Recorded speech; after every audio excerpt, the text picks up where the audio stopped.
we are discussing behavior of a dipole in non-uniform electric field, right? So here you are representing these field lines. So more be the crowding of field lines, more be the strength of electric field, right? तो अब मुझे बता सकते हो at which point the electric field is more, at point A or at point B? बताइए. A, right? तो F1 force on this is suppose, तो क्या दोनों पे फोर्सेस सेम होंगे? No. Force on first charge is minus Q into E1, क्योंकि यहाँ electric field अलग होगा. What is the force on Q2, this second charge, this is Q into E2, right? यहाँ पर इलेक्ट्रिक फील्ड आपका अलग होगा, राइट? तो F1 is not equal to here F2. So here the net translatory force is, ये diagram दोबारा बताना है. ट्रांसलेटरी फोर्स इज, एक मिनट बता रही हूँ, not equal to zero. It is not equal to zero. And what is here? Torque is not. This dipole does not rotate. ये dipole जो है वो rotate भी नहीं करेगा. Dipole does not rotate here. In this diagram, what we have shown, the dipole is placed in a non-uniform electric field. Dipole कहाँ पर रखा है? Non-uniform electric field में, right? और अगर dipole non-uniform electric field में है, तो क्या होगा? Force on these charges are different, क्योंकि ए पॉइंट पे इलेक्ट्रिक फील्ड क्या है? लेस, और बी पॉइंट, हाँ सॉरी, नहीं ए पे ज़्यादा है, ठीक कह रहे हो. At point A the electric field is more, and at point B हमने कहा कि इस पॉइंट पे इलेक्ट्रिक फील्ड E1 है और इस पे क्या है? Electric field E2. तो दोनों पॉइंट्स पे इलेक्ट्रिक फील्ड क्या है? डिफरेंट. तो ये दोनों फोर्सेस क्या हैं? These are not equal and they do not form. आपको एक टॉक बनाने के लिए, कपल बनाने के लिए दोनों फोर्सेस क्या चाहिए? Equal and opposite. यहाँ net translatory force is not equal to zero.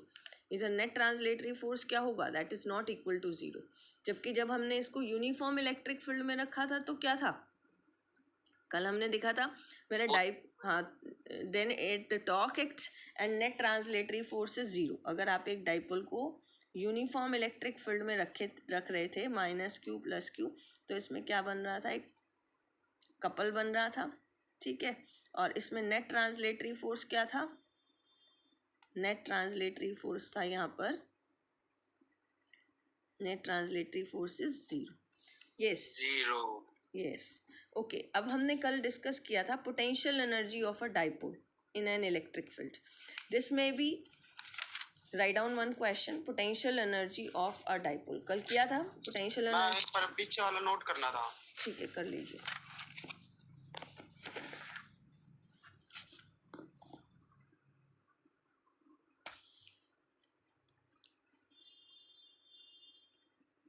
पीछे वाला डायग्राम भी नोट करना है.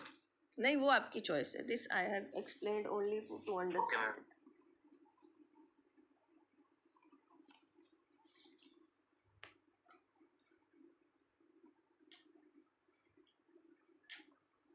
Done? Yes, ma'am. Okay. Now the next topic is, next I am discussing the question that is,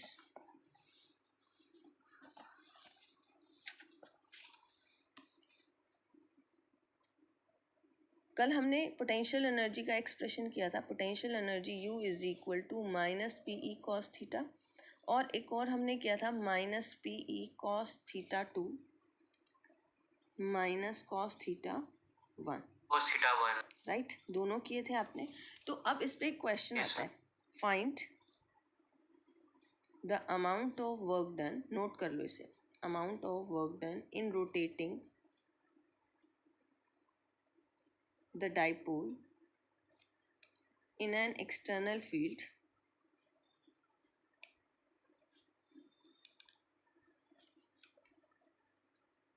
from the position of stable equilibrium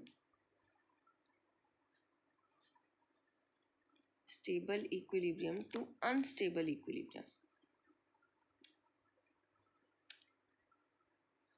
Find the amount of AMT, amount of work done in rotating the dipole in an external field, in an external uniform field कर दो, क्योंकि आपका field यहाँ पर कैसा है? Uniform.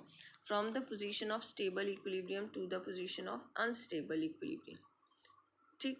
अब इसमें इनिशियल आपका θ1, what is the angle for stable equilibrium? For stable equilibrium for stable equilibrium theta 1 कितना होगा 0. अनस्टेबल इक्विलिब्रियम के लिए थीटा 2 क्या होगा 180. Yes theta 2 is 180. तो आपके पास u कितना आ जाएगा minus P cos of 180 minus cos of 0. ठीक है तो ये कितना आ गया minus P E cos 180 is -1. This is cos 0 is also 1. तो -1 कितना हो गया -2 और यहाँ पर ये मल्टीप्लाई करोगे तो कितना हो जाएगा 2PE. 2PE. This work done is appear in the form of potential energy. Yes, is it clear beta? Yes, ma'am. Okay. Yes, ma'am. It is not necessary. They always ask from you that find the potential energy in rotating the dipole from stable equilibrium to this equilibrium. They can ask you about this also. एक और question you can note down. ये आपका हो गया? This you have done? No, ma'am. Find the amount of work done in rotating the dipole in an external field from the position of stable equilibrium to the unstable equilibrium. हो गया ma'am. हो गया. अगर मैं कहूँ find the amount, ये question number 1 कर दीजिए. क्वेश्चन नंबर 2 में find the amount of work done इन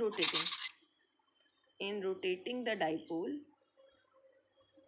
अब मैं इसको कंप्लीट नहीं करी. In rotating the dipole from 30 degree with uniform electric field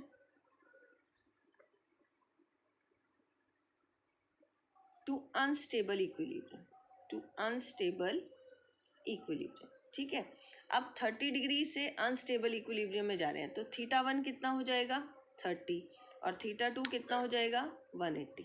ठीक है अब यू निकाल लीजिए आप -PE cos theta 2 cos 180 minus cos 30. तो आप यहाँ इसको सॉल्व कर लेंगे. हाँ जी बेटे कर लेंगे. एक मिनट. Yes ma'am. In rotating the dipole from 30 degree to the unstable equilibrium. तो यहाँ पर u कितना आ जाएगा. This is u is equal to -PE cos 180 is -1 और कॉस 30 आपका कितना होता है √3/2. राइट. एक बार पीछे वाला दिखाना मैम लास्ट लाइन. यहाँ पर ये -PE cos 180 minus cos 30 -PE cos 180 minus cos 30. Cos 180 कितना है -1 और कॉस 30 कितना हो जाएगा √3/2. बस अब आपको इसे सॉल्व करना है and you can calculate the potential energy. LCM ले लीजिए. माइनस साइन कॉमन ले लोगे तो ये 1 + √3/2 आ जाएगा. ठीक है in this way this question can be asked. Now the next question is an electric dipole when held at 30 degree with respect to uniform electric field. एक डाइपोल है. मैं इसमें डायग्राम ही बना देती हूँ. ठीक है एक डाइपोल है कितने डिग्री पे है -Q + Q. This is a dipole moment. It is held 30 degree with the direction of electric field. And what is the magnitude of electric field? It is 10⁴ Newton per coulomb. Electric field is this. आपसे पूछा है it experiences a torque of, इसको given है it experiences a torque of 9 × 10⁻⁻26 Newton meter. क्या find out करना है. Find dipole moment. Find P. E कितना है 10⁻4 न्यूटन पर कूलम और टॉर्क कितना है 9 × 10⁻⁻26 न्यूटन मीटर. आपको क्या फाइंड आउट करना है डाइपोल मोमेंट. तो अब बताओ क्या फॉर्मूला यूज करोगे. P cos theta. Sine theta बेटा. टॉर्क्स में साइन थीटा है और एनर्जी में कॉस थीटा है. Torque is PE sine theta. ठीक है अब साइन थीटा यहाँ टॉर्क कितना गिवन है 9 × 10⁻⁻26. P we want to calculate. E is 10⁴. Theta is 30 degree. कितना आ जाएगा ये यहाँ पर 9 × 10⁻⁻26 10⁴ P × 1/2. ये हो जाएगा 18 × 10⁻30 कूलम मीटर. यस बोलिए. यहाँ पे sin 30 डायरेक्ट होगा या 90 माइनस होगा. नहीं क्यों यहाँ तो साइन थीटा. थीटा क्या था angle between dipole moment and the electric field direction. तो ये तो क्वेश्चन में गिवन है This dipole is placed at an angle. 1.8 into 10 raised to power minus 31 mm. हाँ जी. और टॉर्क के यूनिट्स आपको पता ही होंगे, न्यूटन मीटर, क्योंकि टॉर्क होता है आर इंटू एफ, तो दैट इज न्यूटन मीटर. और यहाँ से डाइपोल मोमेंट आ जाएगा 18 into 10 raise to the power minus 30 coulomb metre. Yes, is it clear? Okay, ma'am. Is it clear बेटा? Yes, ma'am. Yes, ma'am. Okay, now the next topic is, हम जो discuss करने जा रहे हैं that is related to continuous charge distribution. Continuous, हाँ ये लो, continuous charge distribution. अभी तक हम चार्ज को क्या कंसिडर कर रहे थे? डिस्क्रीट.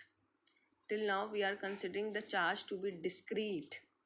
अब हम डिस्कस करेंगे continuous charge distribution.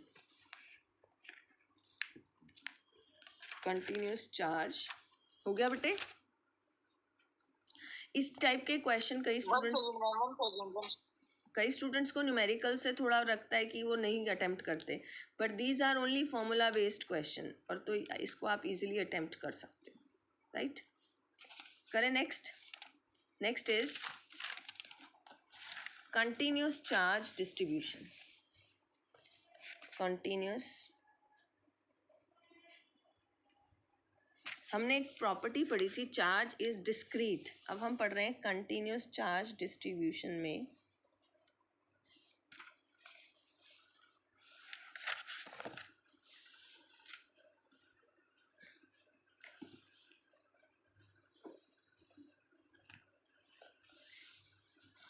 Continuous charge distribution क्या होता है? whenever the charge on a body is very large, अगर हम कहें, लिख लो, whenever the charge on a body is very large and it is not countable, when the charge on a body is very large, then we are not able to count that. Then we cannot count that, हम उसको count नहीं कर सकते. Then we consider, that's why we consider it as continuous charge distribution. It as continuous charge distribution. देखो, अगर मैं कहूँ एक आपके पास ये रॉड है, इसमें मैंने कहा कि 5 चार्जेस हैं, तो 5 charges that can be countable. लेकिन अगर ये इनफाइनाइट लॉन्ग स्ट्रेट कंडक्टर है और उस पर लार्ज अमाउंट ऑफ चार्ज है, in that case we are not able to count this charge. हम इसको काउंट नहीं कर सकते, तो वो कौन सा चार्ज डिस्ट्रीब्यूशन बन जाता है? Continuous charge distribution. Yes, is it clear? At, इसमें हम एक क्वेश्चन भी देते हैं, at microscopic level the charge is consider to be discrete and at macroscopic level the charge is considered to be continuous. At microscopic level, ये तो करवा दिया था आपने. हाँ ये मैंने कराया था. Microscopic level charge is discrete, ठीक है, that can be countable. At macroscopic level charge is continuous. Charge is continuous. अब there are 3 types of continuous charge distribution. Write down types of continuous charge. Achha. When the charge on a body is very large, then we cannot count that charge. That's why we consider it as a continuous charge distribution. इसलिए हम इसको क्या consider करते हैं? Continuous charge distribution. Microscopic level पे charge क्या होता है? डिस्क्रीट. और माइक्रोस्कोपिक लेवल पे चार्ज क्या होता है? Continuous. Right? Now types of continuous charge distribution. Types of continuous charge distribution. First is line charge distribution. Line charge distribution. Then is second surface charge distribution. BN ये short form होती है. Third is volume charge. Distribution. आपके पास तीन तरह के charge distribution होते हैं, line charge distribution, surface charge distribution और वॉल्यूम चार्ज डिस्ट्रीब्यूशन। क्या मीनिंग है इस लाइन चार्ज, सरफेस चार्ज और वॉल्यूम चार्ज का, that we have to discuss. Note कर लिया, नोटेड? यस, डन बेटा? Yes ma'am. Okay, now the first one is line charge distribution. Line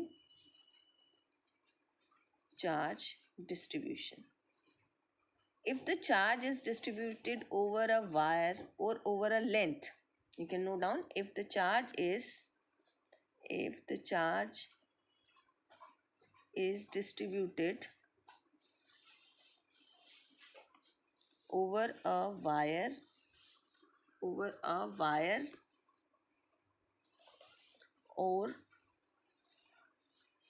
over a line, then it is called as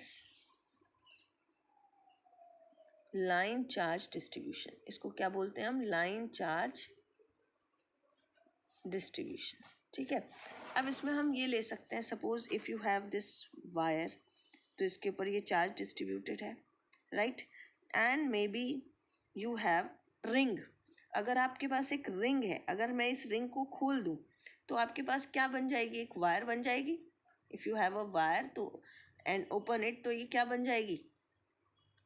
एक line बन जाएगी, एक wire बन जाएगी।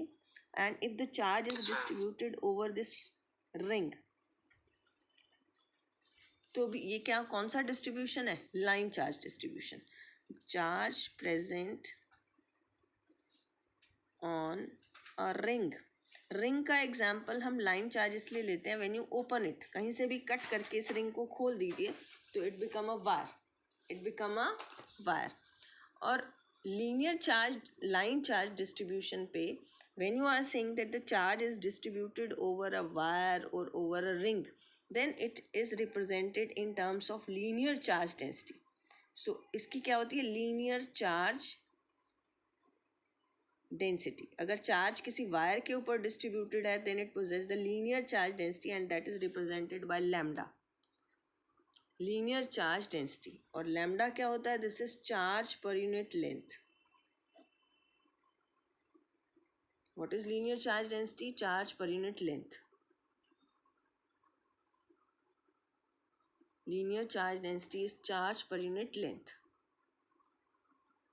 Yes, अगर हम कहें कूलम पर मीटर, हाँ, और इसके यूनिट्स क्या होंगे? Coulomb per metre.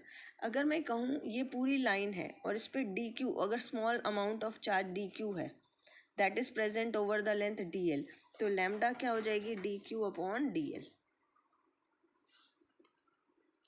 dq is the small charge present on the small length dl. dq is the small charge present on the small length dl. Is it clear? Line charge distribution में हमने कहा, if the charge is distributed over a wire और over a line, then it is called as line charge distribution and it poses linear charge density. What is this linear charge density? It is lambda. और lambda क्या होता है? Charge per unit length. और अगर D Q charge है over the length D L, तो ये क्या हो जाएगा? लैम्डा। और इसके यूनिट क्या होंगे? Coulomb per metre. अब ऐसे ही आप लिख सकते हो सरफेस चार्ज डिस्ट्रीब्यूशन। सेकेंड कौन सा है आपका? Surface charge distribution. अब इसको हम कैसे कहेंगे? If the charge is distributed over a surface, यानी two dimensional body, if the charge is distributed over a surface, यानी टू डायमेंशनल बॉडी पे over a surface, then it is called as surface charge distribution. अब surface charge distribution में कोई आप rectangle ले सकते हैं या इस नोटबुक का पेज ले सकते हैं, तो चार्ज यहाँ डिस्ट्रीब्यूटेड है ओवर अ टू डायमेंशन। अगर हम इसको कट कर दे तो ये भी तो लाइन चार्ज हो जाएगा? नहीं, अगर इसका फिक्स्ड एरिया है, अगर आप बिल्कुल इसको नैरो उसमें कट करोगे तब तो ठीक है, अदरवाइज नहीं। अगर फाइनाइट एरिया है, ये आपका वन डायमेंशन में हो जाएगा, ये आपका टू डायमेंशन में हो जाएगा। जैसे आपके पास सर्कल है, circle is an example of two dimension, right. और आपका रेक्टेंगल है, टू डायमेंशनल आपने बॉडी की है। तो अब इसमें इसकी क्या होती है? Surface charge density. Surface charge distribution में क्या होती है, सरफेस चार्ज डेंसिटी, और ये सरफेस चार्ज डेंसिटी क्या होती है, सिग्मा, और सिग्मा क्या होता है, charge upon area. Sigma is charge upon area. अगर हम कहें स्मॉल एरिया कंसीडर करें, if we consider small area D A या डी एस, कुछ भी ले सकते हो, डी ए, और उस पर चार्ज है आपका डी क्यू, तो D Q upon D A कितना हो जाएगा, D Q upon D A, charge per unit area, ये क्या होगा, surface charge, coulomb per metre square. हाँ, और इसके यूनिट्स क्या होंगे, कूलम पर मीटर स्क्वायर। ऐसा unit is coulomb per metre square, यानी यहाँ सरफेस पे डिस्ट्रीब्यूटेड है चार्ज, और इसका डी क्यू, इसमें 2 डायमेंशन कोई भी बॉडी ले सकते हो। फिर आता है volume charge distribution. Next is volume, हाँ हाँ एक बार नीचे का दिखा। हाँ, ये लो, coulomb per metre square, charge per unit area करें। Next is volume charge distribution. अब ऑटोमेटिकली अंडरस्टूड है वॉल्यूम चार्ज में क्या होगा, the charge is distributed over some volume, और वॉल्यूम का मतलब it is a 3 dimension, like sphere ले लें, क्यूबॉइड ले लें। नेक्स्ट इज वॉल्यूम, अपने आप लिखिए, volume charge distribution, volume charge distribution. If the charge is distributed over a volume, if the charge is distributed over a volume, then this is called as, it is called as volume charge distribution. Like आप कहें sphere है या कोई irregular body है, तो इसमें आपका volume charge distribution को हम किससे रिप्रेजेंट करते हैं, रो से। जैसे आपकी सिंपल डेंसिटी का सिंबल होता था, वही सिंबल है, this is charge per unit volume. तो अगर हम यहाँ स्मॉल वॉल्यूम ले लें डी वी, और इसके ऊपर चार्ज है D Q, it is D Q upon D V, और इसके यूनिट्स होंगे coulomb per metre cube, charge per unit volume. This is called as volume charge distribution. This is called as volume charge distribution. Yes, is it clear beta? Yes ma'am. Yes ma'am. अब हमें find out करना है electric field intensity due to line charge, due to surface charge and due to volume charge. मैं आपको एक बता देती हूँ, तो आपको बाकी सब इजीली आप अपने आप कर पाओगे। So electric field intensity due to line charge distribution, electric field intensity due to line charge distribution। कैसे हम फाइंड आउट करते हैं, आपके पास ये वायर है, ठीक है, इसके ऊपर क्या है, चार्ज Q, और इसकी लेंथ है 0 to L, राइट। अब we are not able to count its charge, तो हम कहते हैं lambda be the linear charge density, lambda be the linear charge density, and we want to calculate electric field at this point. हमें electric field इस point पे निकालना है, ठीक। एक बार फिर से रिपीट करना। हाँ, देखो electric field intensity due to, अब इसको लिखो नहीं, पहले समझ लो। ये आपके this is the wire present, right, over this the charge is present, और इसकी लीनियर चार्ज डेंसिटी क्या है, लैम्डा, लाइन चार्ज डिस्ट्रीब्यूशन है। अब how we can calculate the electric field intensity at this point पे, हम क्या करेंगे, इस पूरी वायर को स्मॉल एलिमेंट्स में डिवाइड कर लेंगे। हम इस पूरी वायर को क्या करेंगे, स्मॉल एलिमेंट्स में क्या कर देंगे, डिवाइड, राइट। ये मैंने स्मॉल एलिमेंट्स में इसको क्या कर दिया, डिवाइड, ये स्मॉल एलिमेंट्स हैं, ठीक। One such small element I have taken this one, इसको मैं बोल्ड कर रही हूँ, ये वाला, ये मैंने एक एलिमेंट लिया जिसकी लेंथ कितनी थी, dl, और चार्ज कितना था, dq। एक स्मॉल एलिमेंट लिया dq, ठीक है, और ये मैं इसको रेड पेन से यहाँ मार्क कर रही हूँ। ये मैंने क्या लिया, मैं सर्कल तो नहीं करूँगी इससे, ये एक्चुअली आप अपनी नोटबुक में ये मैंने थोड़ा सा बोल्ड कर दिया, ठीक। अब इसकी वजह से इलेक्ट्रिक फील्ड, ये this small element is at a distance r, तो ये स्मॉल एलिमेंट एक तरह से कैसे एक्ट करा, as a point charge, right. अब मुझे बताओ ये पॉजिटिव चार्ज है तो इसकी वजह से इलेक्ट्रिक फील्ड कहाँ होगा, आउटवर्ड होगा। हाँ जी बेटा, इलेक्ट्रिक फील्ड कहाँ होगा, D E is the small electric field due to this. हमने क्या किया, टू फाइंड, एक ही समझेंगे आज, to find the electric field due to this whole length, आपने इसको स्मॉल एलिमेंट्स में क्या कर दिया, divide, and we have consider one such small element whose length is dl and what is the charge present on it, dq। अब इस पे positive charge है तो इसका इलेक्ट्रिक फील्ड इस पॉइंट पी पे कहाँ होगा, आउटवर्ड होगा। और अगर मैं कहूँ राइट डाउन इट्स मैग्नीट्यूड, तो D Q divide by K into D Q divide by R square. आपको पता है ना इलेक्ट्रिक फील्ड क्या होता है, electric field due to a point charge, electric field intensity due to a point charge is K Q by R square, right. तो अब आपके पास क्या है, D E is the electric field due to this D Q charge. अब I want to give its direction, तो इसकी direction मैंने कहा कि R cap is a unit vector pointing along this direction. This is the small electric field due to this small element. अब we don't know what is D Q, लेकिन हम lambda को क्या लिख सकते हैं, D Q upon D L, क्योंकि इस चार्ज एलिमेंट की लेंथ कितनी थी, D L. Yes, this point is clear. Yes ma'am. Lambda is D Q upon D L. तो अब डी क्यू क्या हो जाएगा, this is lambda into D L. मैंने इसकी जगह क्या लिख लिया, lambda into D L, this is sorry R cap, this is R cap, right. अब मुझे बताइए, ये तो स्मॉल इलेक्ट्रिक फील्ड था स्मॉल एलिमेंट की वजह से। What I will do to find the total electric field, अगर मुझे total electric field find out करना है तो क्या करें, इसे एन से मल्टीप्लाई, इंटीग्रेशन। इंटीग्रेशन, क्या करें हम इसको, इंटीग्रेशन, टोटल इंटीग्रेशन के into lambda L into D L, क्योंकि मैंने अब यहाँ डी एल के विद रिस्पेक्ट टू इंटीग्रेशन किया, R square into R cap from 0 to L, और ये क्या हो जाएगा आपका E. This is the total electric field, this is the total electric field. Simple सा स्टेप है, you want to calculate the electric field at this point due to this whole length, इस पूरी लेंथ की वजह से हम find out करना चाहते थे। What we have done, we have divided into small elements, हमने इसको क्या क्या स्मॉल एलिमेंट्स में डिवाइड कर दिया ऑफ लेंथ डी एल। तो due to this small element we can write D E is K D Q by R square into R cap, because it is the line charge distribution, so lambda equal to D Q by D L आ जाएगा। तो D Q क्या आ गया, lambda into D L, so you integrate it, this is the electric field due to this small element.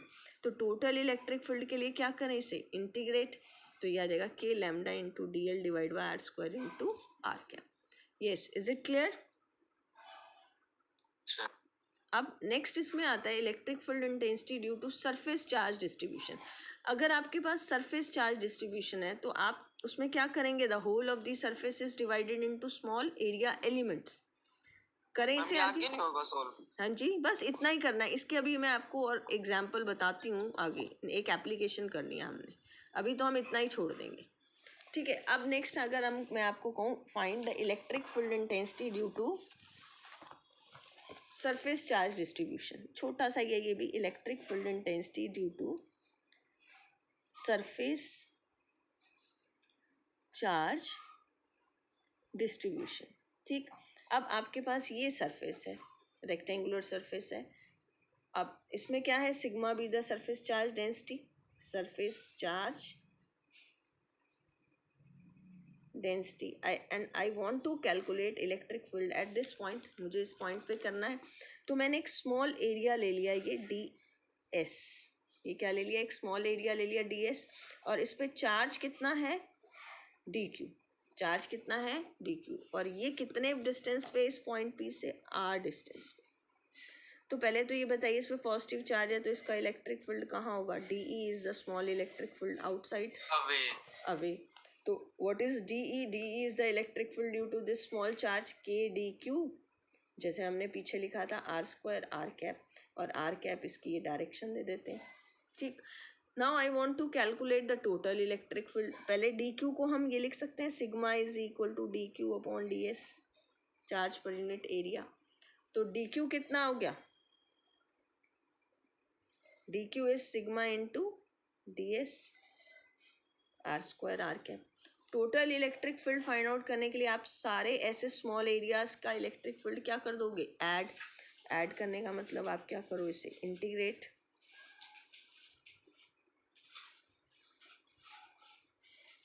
ये आपके पास total electric field आएगा over the whole area, 0 to मान लेते हैं S पूरा area. Yes, is it clear बेटा, is it clear, is it No, clear? ma'am. इसी तरह ही आप खुद फाइंड आउट करोगे electric field intensity due to volume charge density distribution. Repeat कर दो ये। इसमें हमारे पास ये सरफेस था, आपने इलेक्ट्रिक फील्ड इंटेंसिटी इस पॉइंट P पे कैलकुलेट करनी है। We have divided it into small area elements.